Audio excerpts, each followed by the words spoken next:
आपने मर्द मूवी देखी है? मर्द मूवी के अंदर एक सीन था जिसमें लिखा हुआ था dogs and Indians are not allowed. आपको मैं एक कहानी सुनाता हूँ। बहुत समय पहले की बात है, जब किसी भी तरीके का राजा, या छोटा हो या बड़ा हो, जब घूमने के लिए घर से बाहर निकलता था, जब अपनी प्रजा से मिलने जाता था, तो गरीब लोगों को उनके सामने नहीं आने दिया जाता था। जो मंत्रीगण हुआ करते थे वो चाहते थे कि उनके राजा के सामने किसी भी तरीके का कोई गरीब, किसी भी तरीके की कोई गरीबी सामने ना दिखे, प्रजा हंसती खेलती दिखे। इसीलिए गरीब प्रजा को ही वहां से हटा दिया जाता था। आज मैं आपको ये स्टोरी क्यों सुना रहा हूं, उसके पीछे का रीजन है G20 समिट। दिल्ली में G20 समिट हो रहा है, लेकिन आप इन वीडियोस के माध्यम से देख सकते हैं कि उस समिट के पीछे की हकीकत क्या है।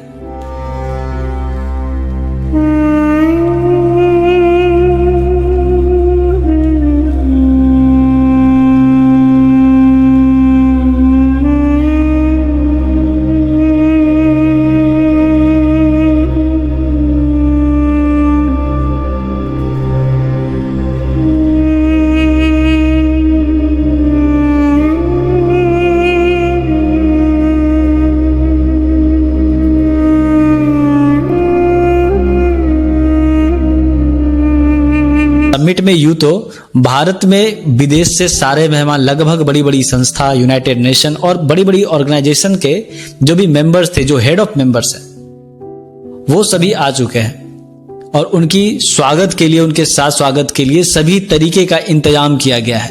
5 स्टार होटल बुक है।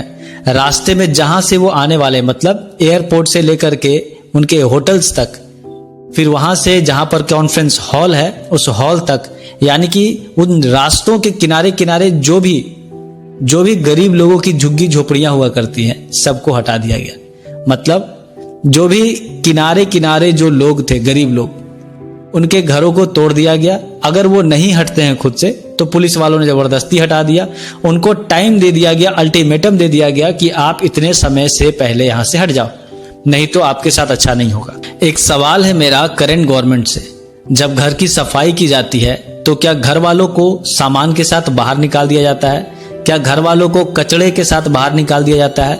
या यूं कहूं तो भारत सरकार ने आम जनता को ही कचड़ा समझ लिया है, क्योंकि भारत की लगभग 85% या 80% आबादी ऐसी है जो कहीं ना कहीं गरीबी रेखा में जी रही है, मध्यम वर्गीय परिवार से आते हैं और जिनके खुद के घर नहीं है, वो रेंट पे रहते हैं या फिर झुग्गी झोपड़ियों में किसी भी तरीके से अपने जीवन यापन को कर रहे हैं। उनके बच्चे पढ़ रहे हैं और बहुत कम ऐसे उन झुग्गी झोपड़ियों के बच्चे होंगे। मैं एक न्यूज देख रहा था और उस न्यूज में यह दिखाया जा रहा था कि एक छोटा बच्चा जो पढ़ाई करने के लिए अभी एडमिशन हुआ है उसका, और उस झुग्गी झोपड़ी का ही बच्चा था वो, और उसको वहां से हटना पड़ा, उसकी पढ़ाई भी डिस्टर्ब हुई, साथ में उसके घर भी चले गए। जिन घरों को बनाने के लिए उन्होंने खून पसीने से पैसे कमाए, ईमानदारी से पैसे कमाए, लेकिन भारत सरकार ने उसको नजरअंदाज कर दिया, बस इसीलिए क्योंकि उनको झूठी शानो शौकत दिखानी थी। इसीलिए मैंने बात की थी इनइक्वालिटी इन इंडिया, जहां पे गरीबों को तो कुछ नहीं देखा जाता है। गरीबों के लिए स्कीमें बहुत सारी आती हैं, सरकार की स्कीमें बहुत सारी सक्सेस भी करती हैं, लेकिन कुछ ऐसी स्कीम है जो धरातल पे उतर ही नहीं पाती। जमीनी हकीकत क्या है वो आपको भी पता है। जब उज्ज्वला योजना आई थी तो रिकॉर्ड तोड़ सिलेंडर बांटे गए थे, भर भर के सिलेंडर बांटे गए थे और लगभग सभी घरों में सिलेंडर आ चुका था, लेकिन प्राइस इतनी ज्यादा ऊपर चली गई कि उन सिलेंडरों को बस उसी तरीके से छोड़ दिया गया। किसी ने टेबल बना लिया उसका, किसी ने उसको बेच दिया ताकि कुछ पैसे घर में आ जाए, क्योंकि रिफिल करवाने के पैसे नहीं थे उनके पास। आपने सुना होगा भारत में जन धन खाता योजना, इस योजना के अंतर्गत करीब 50 करोड़ लोगों के खाता खुलवाए गए, लेकिन जब बात करूं उसमें बैलेंस की तो बैलेंस लोग डालने से भी डरते हैं और अधिकतर खातों में बैलेंस है ही नहीं, जीरो बैलेंस, क्योंकि लोग उनको यूज नहीं करना चाहते हैं। जब भारत सरकार ने यह बोला था कि 15-15 लाख रुपए सबके अकाउंट में जाएंगे, जनधन खाते वाले के अकाउंट में, सभी ने लालच में इस तरह का काम किया, अकाउंट खुलवा लिया, रिकॉर्ड तोड़ दिया। यहां तक कि प्रधानमंत्री जी ने यह बात भी बोली कि अमेरिका की जितनी भी पॉपुलेशन है उससे ज्यादा भारत में सिर्फ अकाउंट खोल दिए गए हैं। लेकिन ये बात धरातल पर कितनी सच है, ये बात आम जनता को पता है और आम जनता सब जानती है।